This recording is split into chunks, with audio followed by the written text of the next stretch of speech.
Hello, I'm Sebastian. Welcome to Nine Nar Trees podcast. Today, I will summarize and review the book. How Fascism Works, The Politics of Us and Them by Stanley is a clear, research-driven guide to understanding how fascist politics can emerge inside modern democracies. Rather than treating fascism as a distant historical anomaly, Stanley explains it as a recurring political style built from recognizable patterns of propaganda, identity manipulation, and institutional erosion. Drawing on examples from 20th century Europe and contemporary public life, he shows how movements gain power by dividing societies into a virtuous in-group and a dangerous out-group. The book emphasizes how language, media narratives, and selective history can normalize exclusion and justify attacks on rights and expertise. Stanley writes for readers who want to identify early warning signs without reducing every political disagreement to a simplistic label. The result is a framework for thinking critically about rhetoric and power, and for recognizing the practical steps by which democratic norms can be weakened from within. I will give you key takeaways from this book. Firstly, the us versus them engine. A central theme is how fascist politics constructs identity around a hardened boundary between a supposed real people and those cast as outsiders. Stanley explains that this boundary is not merely cultural, it becomes a moral hierarchy. The in-group is portrayed as authentic, hardworking, and deserving, while out-groups are blamed for crime, economic decline, cultural change, or national humiliation. This framing turns complex social problems into a narrative of betrayal and contamination, making exclusion feel like common sense rather than ideology. The point is not to persuade with evidence but to mobilize with belonging and fear. Once the social world is split this way, policies that would otherwise seem extreme can be sold as self-defense. Civil liberties become negotiable. Equal citizenship becomes conditional, and political opponents are treated as enemies rather than fellow participants.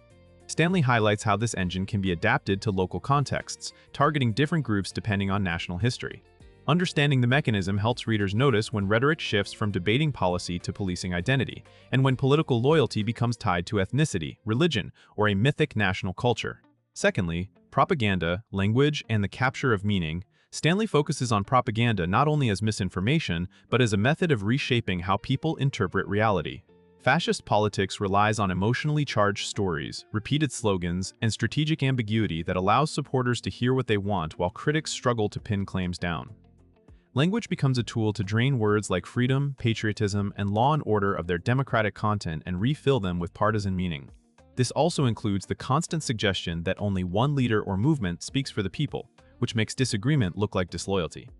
Another tactic is the creation of a permanent crisis atmosphere, where urgency overrides deliberation and exceptions become normal. Stanley shows how attacks on independent journalism, expertise, and education fit into this. If citizens cannot share standards of evidence, power can define truth through repetition and dominance.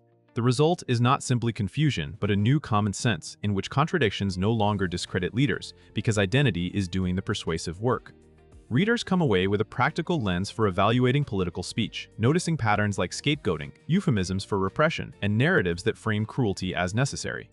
Thirdly, mythic history and national rebirth. Another key topic is the use of a romanticized past to justify present-day hierarchy. Stanley explains that fascist politics often promises national restoration, claiming the country was once pure, orderly, and respected until enemies within and outside caused decline. This story simplifies history into a moral drama, erasing past injustices and ignoring the contributions of groups now treated as threats.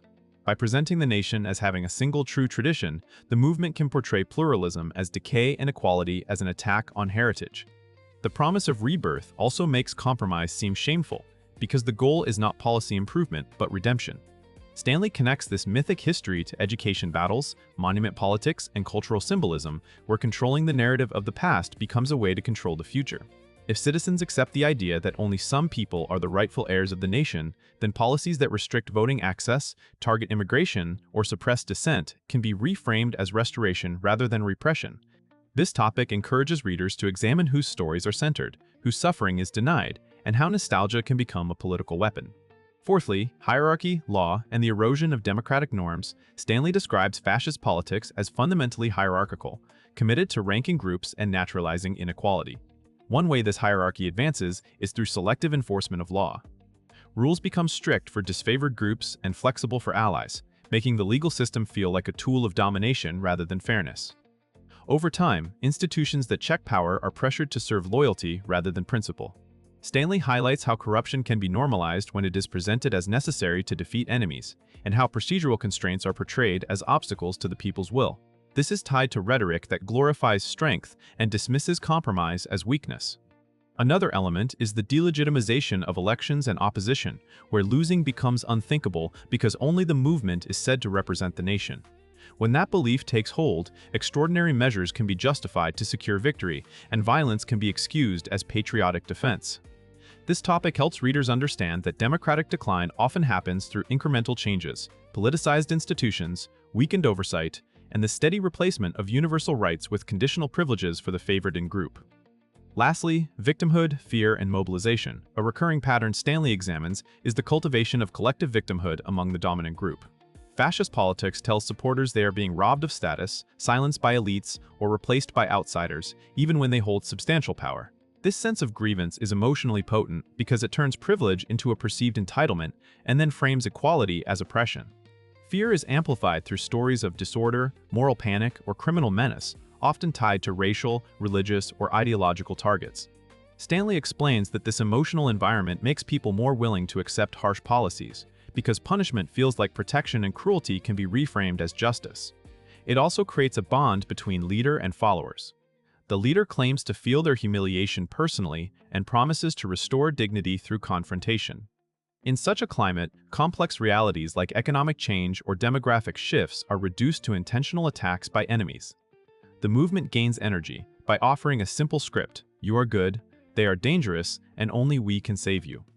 Recognizing this pattern helps readers separate legitimate policy concerns from narratives designed to inflame resentment and channel it toward authoritarian solutions. In conclusion, this book is best for readers who want a practical framework for identifying authoritarian rhetoric in real time: students, educators, journalists, community leaders, and any citizen trying to evaluate political claims beyond partisan reflexes. It is also valuable for people who feel overwhelmed by polarization and want to understand how division is manufactured and maintained. The main benefit is clarity.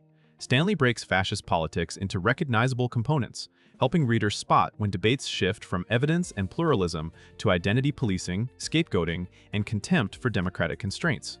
That awareness can change daily habits, from how you consume media to how you talk with others, because it encourages skepticism toward fear-based narratives and a renewed commitment to shared civic standards. Compared with many books that treat fascism primarily as a historical case study, this one emphasizes mechanisms that travel across time and place. It links propaganda, mythic history, and institutional capture into a coherent model that readers can apply to contemporary events without needing specialized background. If you want a concise, concept-driven guide that connects political theory with everyday rhetoric and democratic vulnerability, it is worth buying for its usefulness and its urgency. If you would like to support Jason Stanley, you can buy the book through the Amazon link I've provided in the podcast description. After reading the book, please let me know what you think and share your thoughts. See you around.